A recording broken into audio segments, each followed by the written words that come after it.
Merci, merci beaucoup. Merci d'être aussi nombreux. Effectivement, on va continuer donc avec la vidéo. Et puis, je vais donc partager l'écran. Je vais mettre en plein écran. Vous me dites si ça joue comme ceci. Allez. Alors, là, ça va ouvrir dans une nouvelle fenêtre, donc c'est bien. Et puis après, si tu veux mettre en plein écran Voilà, avec les c'est ça. 3 petits points, ouais, ce serait parfait. Excellent, C'est ça bon. marche bien. Ouais, ouais, ouais. Super, merci.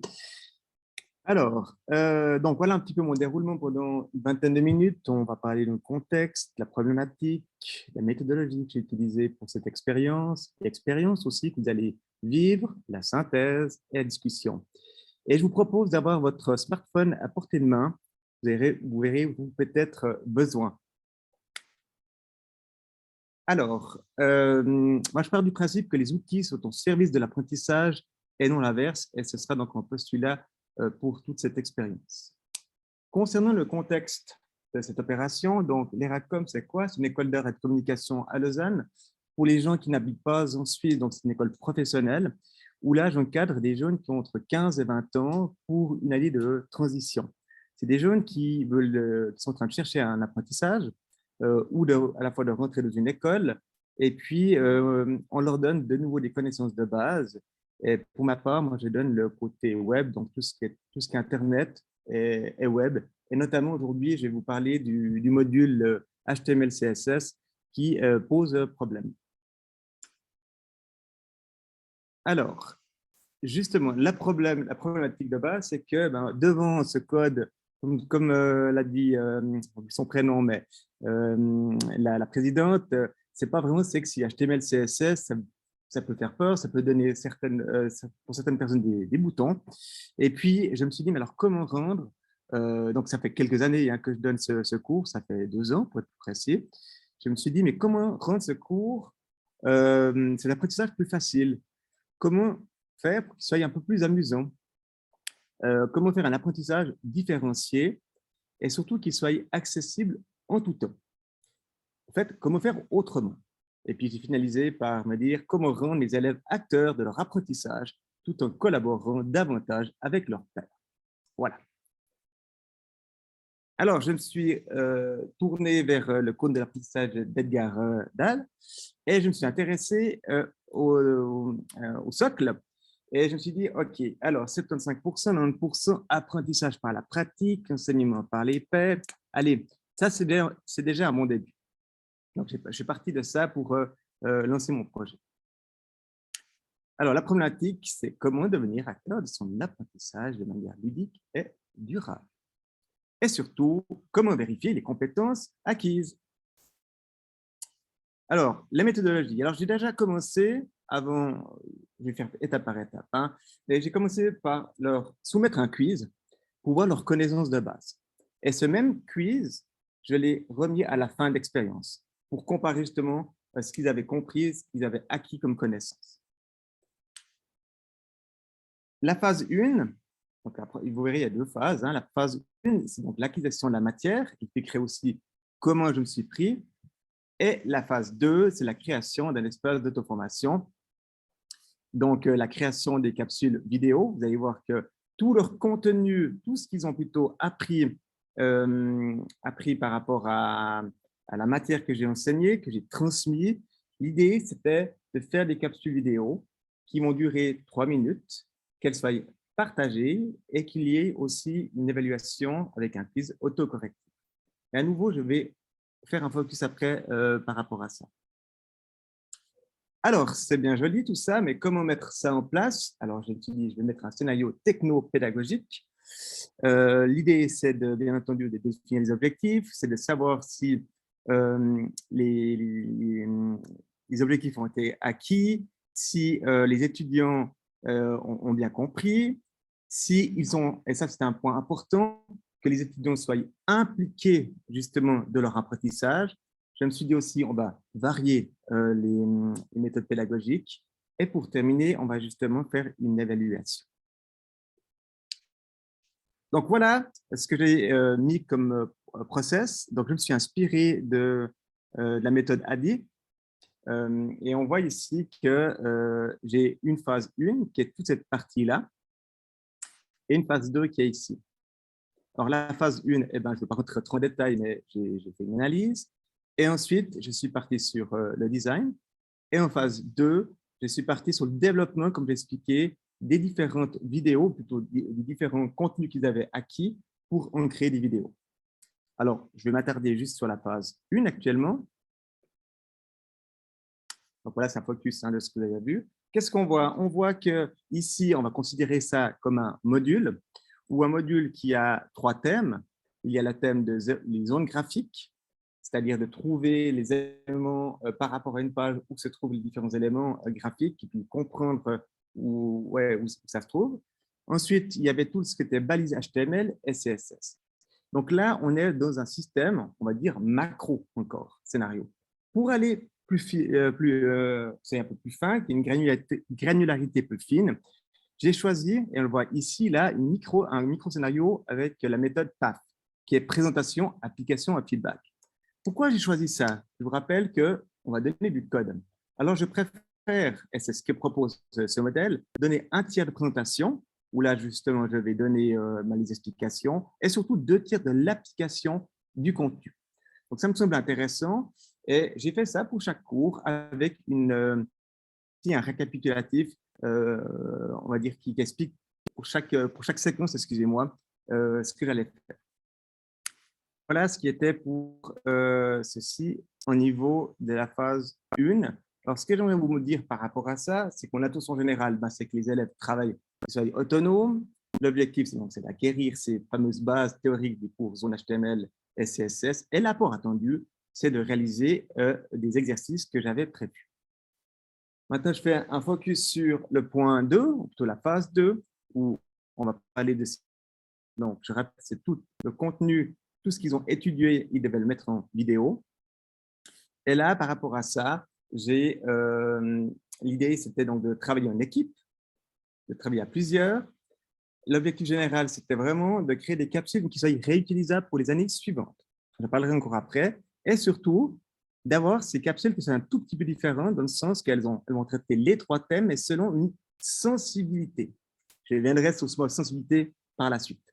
Et donc, l'apport attendu, c'est d'avoir des capsules pour les 3 thèmes que je vous ai montrés avant.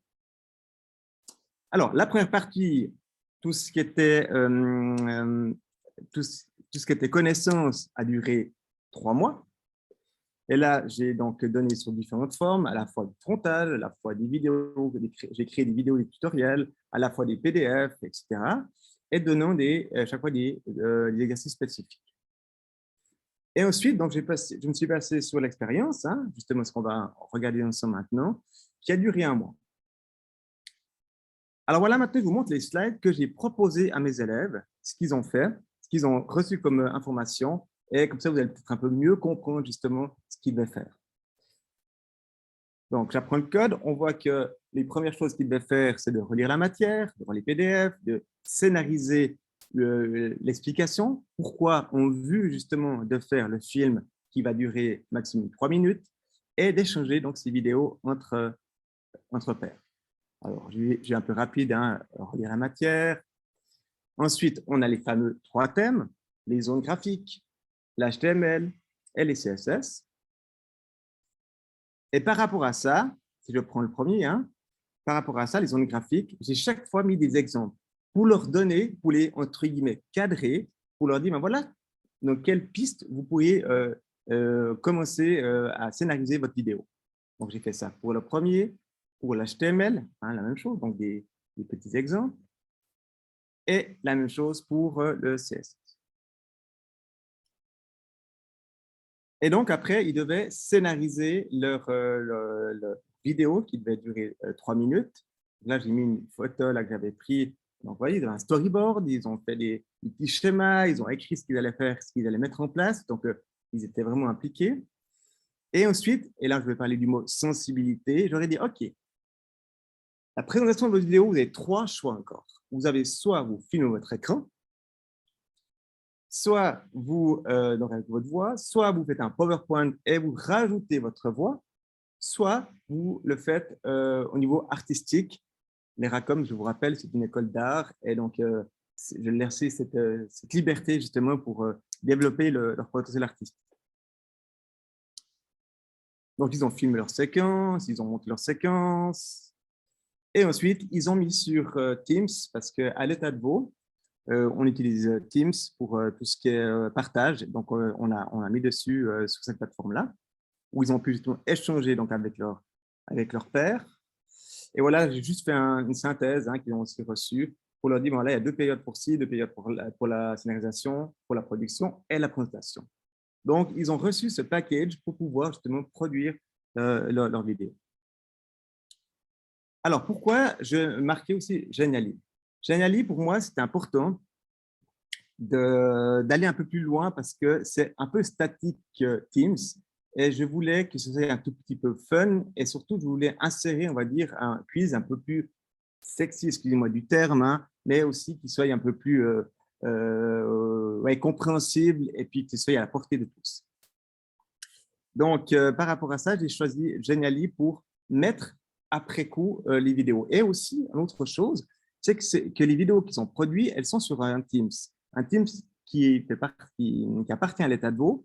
Et le problème, c'est que lorsqu'ils vont partir de l'école, donc ils sont partis déjà, ils n'auront plus accès à ces vidéos. Donc, je me suis dit, c'est l'occasion justement de ces vidéos continuent par la suite. Visuel, être montré et être vu par d'autres personnes. Alors, assez parlé, ceux qui ont leur smartphone, je vous prie de scanner le QR code. On va vivre maintenant l'expérience qui a été montée justement avec les élèves. Alors, je vous laisse 30 secondes. Soit vous pouvez scanner le QR code, soit, vous voyez, j'ai mis un petit lien ici qui est assez simple. Ou alors, soit on va justement suivre ensemble une petite démonstration que je vais vous montrer maintenant. Encore une dizaine de secondes. Je vous donnerai si jamais le lien par la suite ou la présentation. Alors, il y a du son, si jamais. Alors, je vais essayer de passer sur l'autre. Voilà. Voilà. Donc, on arriverait là-dessus. Je vais aussi mettre en plein écran. Ah, je n'ai pas mis le son, je crois, quand j'ai fait ma vidéo. Je ne sais pas si on va m'entendre là. Vous me dites si vous n'entendez pas le son. Moi, ça m'embête un tout petit peu, mais… Non, on n'entend pas le son, mais… Ouais. Comment je peux faire pour mettre le son? Il n'y a pas de son en fait maintenant, mais il y aura du son après. Mais est-ce que je départage, je repartage ou une possibilité? Tu peux faire ça, sinon moi j'ai le Geniali aussi chez moi, donc j'imagine que j'aurai le son chez moi. Je sais pas. Si tu veux départager, repartager, tu peux. Ouais, je crois que je vais vite faire ça. Ça te prendra pas beaucoup de temps. Ouais, justement, on va vite faire ça. Alors, tac, je repartage l'écran. Et là, je mets partager l'audio. Désolé. Et puis, on y va. Pas de souci. Voilà. On y va. C'est tout bon pour tout le monde? Au revoir. Vous voyez la même chose? Oui. Je mets en plein écran ici. J'ai un tout petit écran. Je ne peux rien voir où il est. Allez voir ici. Voilà. Voilà. Donc, ils arrivaient donc, sur cette page. Donc, l'idée, c'est justement de mettre à disposition toutes ces vidéos. C'est parti. Alors, je vais faire assez rapide. Il ne me reste pas beaucoup de temps. Je ne sais pas combien de temps il me reste, mais je ne vais pas aller pas trop bouffer de temps. Quelques minutes, oui. Quelques minutes. Alors, il faut que j'accélère. Alors, combien de minutes il me reste? On a commencé vers 20, donc je dirais 6 minutes. Ouais, c'est bon, c'est parfait. Alors, ils arrivaient, donc ils avaient donc le choix de ces 3 choix, comme j'avais ces 3 thèmes, je l'ai dit. Donc, je vais prendre le premier. Je vais prendre le film artistique. Et je vais prendre, je crois que c'est celui-là. Il y en a plusieurs.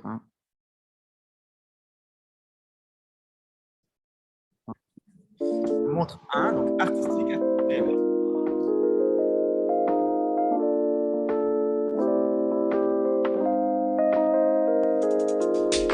Ce qu'on voit,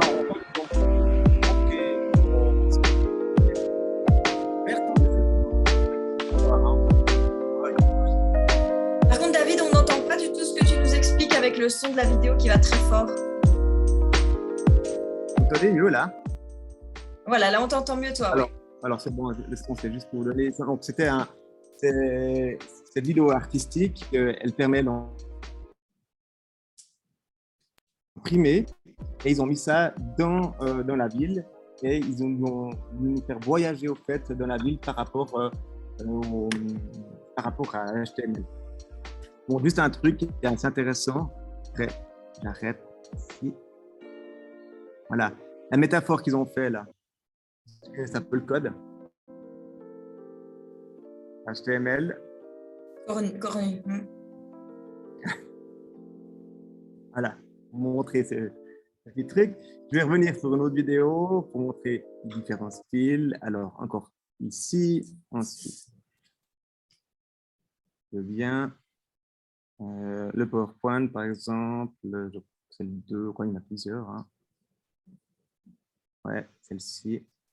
Voilà un style aussi. Et du son ou pas? Non? Non. Ouais, bon, il parle. Alors, je ne sais pas pourquoi il n'y a plus de son maintenant. Ah oui. Non? Voilà, ça vient. Ouais. Voilà, il expliquait, voilà. C'est le corps du site où se trouve tout le contenu. Je laisse regarder à la maison, mais en gros, il expliquait Le footer est la dernière zone de contenu située en bas de la page.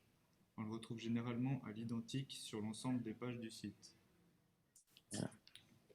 Donc là, il y a une balise avec du contenu à l'intérieur. Je vous montre encore un dernier. Ici, un artistique, et puis je crois que c'est le 2.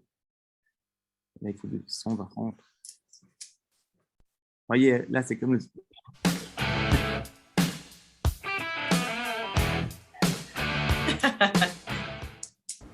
Le CSS, c'est quoi? Donc là, on va sur un site, par exemple le site de l'ARCOM, on fait clic droit, inspecter, et là, on aura notre feuille de CSS. Donc le CSS, en fait, c'est le design de votre site, l'aspect. On peut y changer la couleur. Donc par exemple, là, on va changer, par exemple, on va le mettre en rose. Et là, ça aura changé, ce sera en rose. Voilà, donc ça, c'est juste pour montrer, je vous laisse regarder les autres vidéos si ça vous tente. Et ensuite, il y avait justement le quiz. Donc, on va aller sur le quiz. Et sur le quiz, on avait, je vais prendre comme celle-ci, donc de nouveau les 3 zones. Et c'était parti. Alors, balise. Voilà, alors chaque fois avec chaque fois les clics, machin, H1. Et vite. Correct.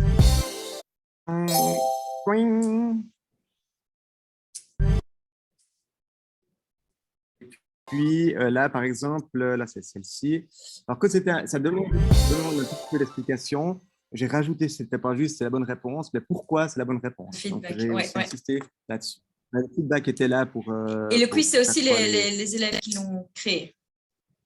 Alors, les quiz, c'est, si tu veux, les élèves qui les ont créés, oui, mais c'est moi qui les ai mis après coup. On en parlera justement à la conclusion. Ouais, ok. Et puis, voilà. Donc voilà, je termine juste là, après je vais sur la conclusion. Hein. Juste vous montrer aussi le style de quiz que vous pouvez faire. C'est surtout ça que j'aimerais vous montrer avec cette plateforme. Là, vous voyez, là, vous pouvez chercher dans le noir différentes choses. Alors, ceux qui connaissent, voilà, mais ceux qui ne connaissent pas, alors c'est lequel? La hauteur, oh, elle est où? Oh, elle est où? Line height. Bref, vous l'avez compris, c'est un autotest, c'est vraiment pour vérifier leur connaissance. Alors, je vais repartir sur la présentation. Ici, voilà, au niveau de la synthèse de mon expérience. Alors, au niveau de la synthèse, ben, la motivation pas des enseignants, mais des étudiants, justement, des étudiants où c'était vraiment assez intéressant de voir comment ils ont monté ça, comment ils ont structuré ça, comment ils sont mis. Et puis, ouais, ils ont vraiment été très motivés. Leur créativité, hein, là, je vous ai montré que 2, mais il y a 9 vidéos au total, hein, si jamais vous pouvez les voir. Une très grande fierté de leur montrer leur production, justement, à leurs pairs et puis aussi à leurs parents, hein, aussi, parce qu'ils étaient disponibles justement par Geniali sans problème. Et puis, voilà, donc ils étaient très satisfaits par rapport à ça. Et puis, par contre, ce qui a pêché, clairement, c'est le temps. Hein, vous avez rappelé, j'ai mis, il y avait 8 périodes, et là, il manquait beaucoup de temps en réalité pour la vidéo. C'est ça qui a pêché. Comment je vois la suite par rapport à ça? Parce que c'était la première année que j'ai créé ça. Donc, l'idée, c'est de faire plusieurs vidéos, justement, pour en avoir un maximum. Parce que imaginez que l'élève, justement, dit « OK, je fais du CSS, Et après, c'est quoi cette sensibilité? Et ben, je me suis dit, ben voilà, il doit y avoir plusieurs choix pour dire, ah, j'ai pas bien compris comme ça, mais ah, tu essayé cette vidéo-là, ah, cette vidéo, pour pouvoir justement essayer de comprendre la notion ou les notions qui sont données. Donc, d'avoir plus de temps. Donc, qui veut dire temps? J'ai regardé avec l'enseignant de vidéo pour qu'il prenne toute la partie vidéo, tout simplement. Donc, voilà, j'ai trouvé déjà une première solution pour me décharger, entre guillemets, de la vidéo. Donc, de produire effectivement plus de vidéos, parce qu'actuellement, je n'ai pas vu, mais certains, il n'y a pas de vidéo, parce que voilà, il y avait que 9 vidéos. Et puis là, justement, le quiz, là, qui était produit, il a été réalisé par les élèves, mais ce que j'aurais voulu, c'est qu'ils l'implémentent en plus dans la plateforme. Ça aurait été aussi vraiment un exercice qui serait intéressant pour l'année prochaine. Au niveau de l'évaluation, alors là, je parle du module. C'est-à-dire, vous vous rappelez qu'au début du module, j'ai fait un Teams, j'ai fait un quiz sous Forms. J'ai fait exactement la même chose à la fin. J'ai comparé les réponses, j'ai comparé surtout ce qu'ils avaient compris et pas compris. Et là, je peux vous dire que j'étais bluffé, hein, parce qu'ils ont vraiment bien assimilé la matière. Et puis, effectivement, en lisant ces quelques lignes, là, on voit qu'ils ont bien apprécié le cours. Super chouette. Ensuite, pardon? Non, pardon, je disais super chouette. Et en plus, pour l'enseignant, alors pour moi, j'aimerais encore plus de vidéos pour faire cette fameuse banque de vidéos. Je me dis aussi que ces vidéos, alors, ce qui est pas mal, c'est qu'à la fois, moi, je travaille avec eux sur place, mais qu'en réalité, ces vidéos, bien sûr, ils peuvent les voir à l'extérieur pour les gens qui sont malheureusement malades ou qui font des stages, donc ils peuvent le voir. Et puis, je me dis, ben voilà, c'est des choses qui vont aussi leur rester et qui sont intéressantes si on repart en confinement, ou même si je veux faire une accroche avec une vidéo, ben je cherche une vidéo là-dessus. Tout est en ligne. Moi, je pense que la création d'un e-learning simple sur Geniali, c'est la première fois que j'essayais de faire quelque chose là-dessus. Je trouve qu'il est assez intéressant. Par contre, il est comme un peu limité. Pourquoi? Parce que, ben voilà, j'aurais peut-être voulu avoir un LMS un peu plus sophistiqué pour reprendre peut-être certaines données. Vu que là, c'est vraiment, ouais, c'est juste un questionnaire avec autocorrectif.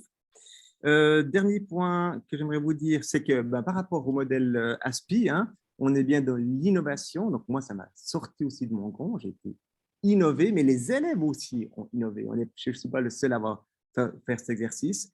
Et puis, pour moi, je vois vraiment un réel intérêt à développer des cours hybrides. Parce que c'est vrai, pour moi, on en a encore parlé ce matin là, à la grande conférence. Je trouve que c'est l'avenir, au fait.